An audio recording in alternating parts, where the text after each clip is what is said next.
Friends and ఫ్యామిలీతో weekends కి farm house కి వెళ్ళి ఎంజాయ్ చేయాలనుకుంటే వెంటనే డోసే యాప్ ని డౌన్లోడ్ చేసుకుని బుక్ చేసుకోండి.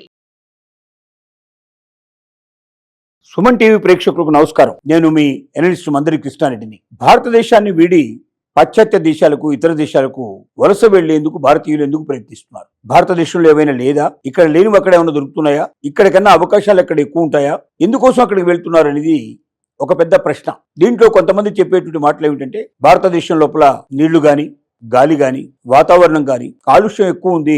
ఉదాహరణకు మనం ఢిల్లీ తీసుకున్నట్టయితే ఢిల్లీలో మాస్క్ లేకుండా బయటకు వచ్చే పరిస్థితి వాళ్ళు లేదు. ఇంకొన్నాళ్ళైతే ఆక్సిజన్ కంపల్సరీగా సిలిండర్ వెనక తగిలించుకొని ముందుకు వెళ్లాల్సిన పరిస్థితి ఉంటుందేమో అనేది భయం. ఎందుకు ఢిల్లీ లోపల అంత కాలుష్యం వచ్చింది అంటే, దాని చుట్టూ ఉండేటువంటి రాష్ట్రాల నుంచి అక్కడ రైతులు పంట తీసేసుకున్న తర్వాత మిగిలినటువంటి దాన్ని అంతా కాల్చేస్తారు.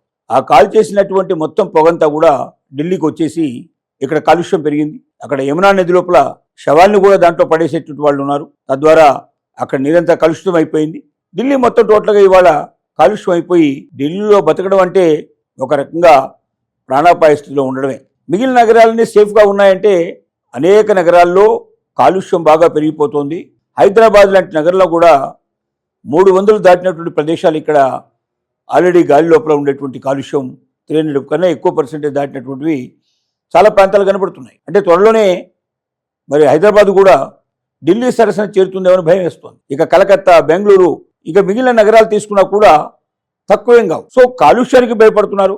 తాగే నీరు కూడా స్వచ్ఛందంగా ఉండడం చాలా తక్కువ ఉంది. ఎందుకంటే మున్సిపల్ వాళ్ళు లేదా గ్రామ పంచాయతీ వాళ్ళు ట్యాక్సెస్ ఎవరైతే కలెక్ట్ చేస్తున్నారో తప్పనిసరిగా పోర్టబుల్ వాటర్ ఇవ్వాలి. పోర్టబుల్ వాటర్ అంటే ఒక రకంగా చెప్పాలంటే మనకు వడబోసినటువంటి నీళ్ళ లాంటివి. అంటే దాంట్లో ఏ రకం కూడా తాగడానికి హానికరం కానటువంటి నీళ్ళని సప్లై చేయాలి ప్రతి ఒక్క వ్యక్తికి. ఇది దాంట్లో ఉన్నటువంటి చట్టం. కానీ చట్ట ప్రకారం చేస్తున్నాయా అంటే, ఏ ఒక్క మున్సిపాలిటీ కూడా ఈ చట్టాన్ని అనుసరించి స్వచ్ఛమైన నీరు మనకు సప్లై చేయడం లేదు. సఫిషియెంట్ వాటర్ అందరికీ రావడం లేదు.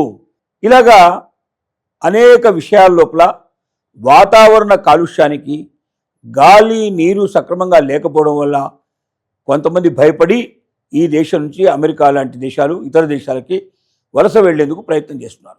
నెంబర్ 2 తీసుకున్నట్టయితే, ఇక్కడ ప్రొటెక్షన్ లేదు.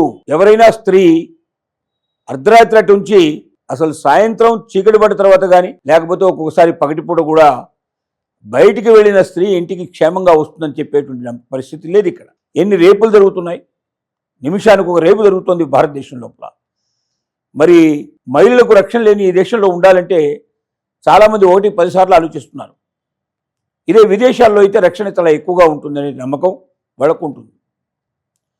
మూడోది ఏమిటంటే లంచగొండితనం. విపరీతమైన లంచగొండితనం పెరిగిపోవడం వల్ల ప్రతి దానికి ఏది కావాలన్నా, ఏ పని జరగాలన్నా, గవర్నమెంట్కి సంబంధించిన పని జరగాలంటే ఖచ్చితంగా లంచం లేకుండా పని జరుగుతుందన్న నమ్మకం లేని పరిస్థితులు ఏర్పడ్డాయి. కింది నుండి పైదాకా ఈ లంచం అనేటువంటి ఒక పెద్ద భూతం భారతదేశాన్ని వెంటాడుతుంది. ఈ లంచమే లేకపోతే భారతదేశం లోపల ఓట్లు సక్రమంగా వేసే పరిస్థితి ఏర్పడితే, ఓటు వేసేందుకు కూడా డబ్బులు ఇవ్వకుండా ఓటు వేసే పరిస్థితి ఏర్పడితే అసలు ప్రపంచంలో ఏ దేశం మన దేశం ముందర నిలవదు అని అందరికీ తెలుసు.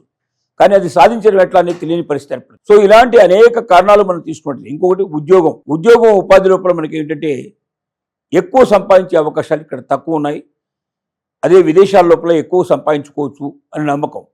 అక్కడ బాగా సంపాదించి ఆ డబ్బులు విదేశాల నుంచి ఇండియాకు పంపించి ఇక్కడ ఉన్నటువంటి ఆస్తుల్ని పెంచుకొని రిటైర్మెంట్ అయిన తర్వాత ఇక్కడికి రావచ్చని కొంతమంది, అక్కడే సిటిజన్షిప్ తీసుకొని అక్కడే పూర్తిగా సెటిల్ అయిపోయేటువంటి వాళ్ళు కొంతమంది. ఏది ఏమైనప్పటికీ భారతదేశంలో ట్యాక్సెస్ విధానం కూడా ఒక ముఖ్యమైనటువంటి విధానం అని చెప్పుకోవచ్చు.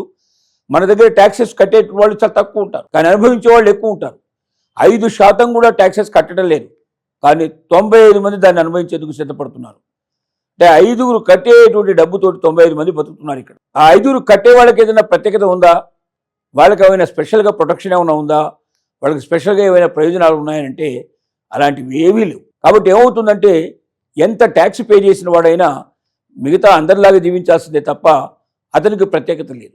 కానీ అతను ఇచ్చినటువంటి డబ్బుతోటి ప్రభుత్వాలు అనేక పథకాలు పెట్టి లేని వాళ్లకు విపరీతంగా డబ్బులు ఇవ్వడం, అనేక రకాల ప్రయోజనాలు కల్పించడం, వాళ్ళని పైకి తీసుకురావడానికి ప్రయత్నం చేయడం ఇలాంటివన్నీ జరుగుతున్నాయి.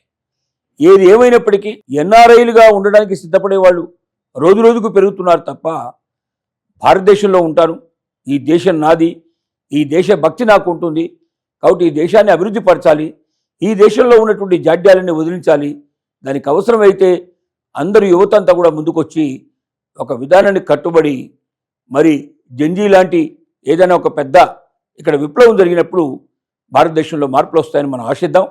అప్పటిదాకా ఎన్ఆర్ఐలు పెరుగుతూనే ఉంటారు, ఎన్ఆర్ఐలుగా మారాలని ప్రతి ఒక్కరు కోరుకుంటున్నారు. అలాంటి పరిస్థితి నుంచి భారతదేశాన్ని కాపాడాలంటే ఇక్కడున్న ప్రభుత్వాలు, ఇక్కడున్న యువత, ఇక్కడున్న మేధావులు ప్రతి ఒక్కరూ ఆలోచించి ఈ జరుగుతున్నటువంటి ఈ కుళ్ళును కడిగేసే పరిస్థితి, ఇక్కడున్న మలినాలను తీసే ప్రయత్నం చేయాలి.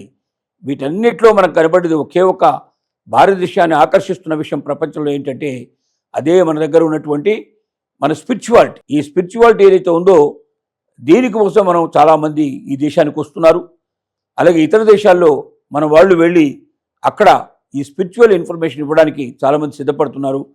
కాబట్టి మరి ఒక రకంగా స్పిరిచువాలిటీ ఒక్కటి ప్రపంచంలో ఎక్కడా లేనంతగా భారతదేశంలో ఉంది. కాబట్టి అన్ని దేశాలు భారతదేశాన్ని ఆకర్షించడానికి అది ముఖ్యమైన ప్రధాన కారణంగా మనకు కనబడుతుంది. కానీ మిగిలిన అన్ని విషయాలు మనం నేర్చుకొని మనం మిగిలిన దేశాల కన్నా ముందుండే పరిస్థితి ఏర్పడినప్పుడు తప్పనిసరిగా ఇతరులందరూ భారతదేశానికి రావాలని కోరుకుంటారు.